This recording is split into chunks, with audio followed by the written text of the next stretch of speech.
Bonjour tout le monde et bienvenue dans cette nouvelle vidéo découverte de la sortie du mois grâce à la boutique Nipponzilla de Wii. En ce mois de mars, j'ai l'occasion de vous présenter la première série de Iori Asaga chez Noévé Graphics, il s'agit de Dog and Scum. Haruma vit depuis toujours dans l'ombre de Shuji, son ami d'enfance.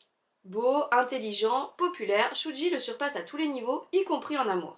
Désormais adulte et salarié, Haruma a pour seule compagnie ses nombreux complexes et sa faible estime de lui-même.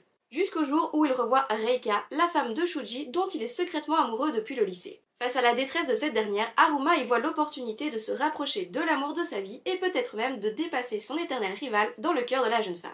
Comment vous dire que je ne m'attendais pas du tout à ça? Au vu de la couverture et du synopsis, je m'attendais plutôt à une histoire d'adultère, de mensonge, de manipulation dans une ambiance torride et sensuelle, et c'est pas du tout ça. Alors peut-être que mon idée n'est pas très éloignée de la réalité, cela dit leur mise en place est totalement différente de ce à quoi je m'étais préparée. Les personnages y sont torturés, imparfaits et terriblement humains. Haruma qui se complaisait dans son quotidien déprimant, ressassant inlassablement à quel point la vie est injuste et ne se donne pas les moyens de réussir par et pour lui-même.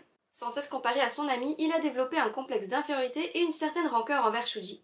Lui qui n'a jamais eu besoin de faire d'efforts pour être parfait, la vie lui a tout donné avec tellement de facilité et sans pour autant l'avoir mérité. Au début, je trouvais Haruma agaçant avec son attitude faussement nonchalante, même si j'avais un peu de peine pour lui. Pourtant, je me suis attachée à lui au point de souhaiter son bonheur, bien que celui-ci semble bien plus compliqué à atteindre qu'il n'y paraît. Reika, quant à elle, reste très mystérieuse. On ne la découvre qu'au travers des souvenirs qu'il partage sous forme de flashback comme étant une lycéenne sociale, gentille et follement amoureuse de Shuji. Elle cache visiblement beaucoup de choses à Haruma, notamment sa relation avec son mari et ce qui leur est arrivé. Bouleversée, la jeune femme est perdue entre sa vie à Tokyo ou à Hokkaido, entre Shuji et Haruma. Moi qui la croyais douce et innocente, je m'inquiète autant pour elle que je ne m'en méfie. Mais alors qui est Shuji et où est-il? Bien qu'il soit le sujet central de nombreuses conversations, il n'apparaît à aucun moment dans ce premier volume.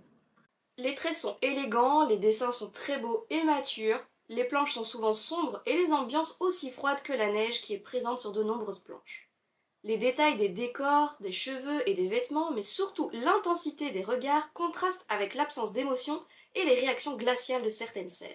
Je suis agréablement surprise par ma lecture, j'ai vraiment hâte d'avoir la suite de cette petite série qui se conclura en seulement 5 tomes. Le tome 2 sortira le 31 mai prochain et l'attente me semble déjà interminable. Je suis vraiment intriguée par les relations et les rivalités qui annoncent déjà des situations glauques à souhait. Voilà qui conclut cette vidéo présentation, j'espère qu'elle vous a plu, n'hésitez pas à liker, à commenter, à vous abonner pour les prochaines découvertes. Et en attendant la prochaine vidéo, je vous dis ciao!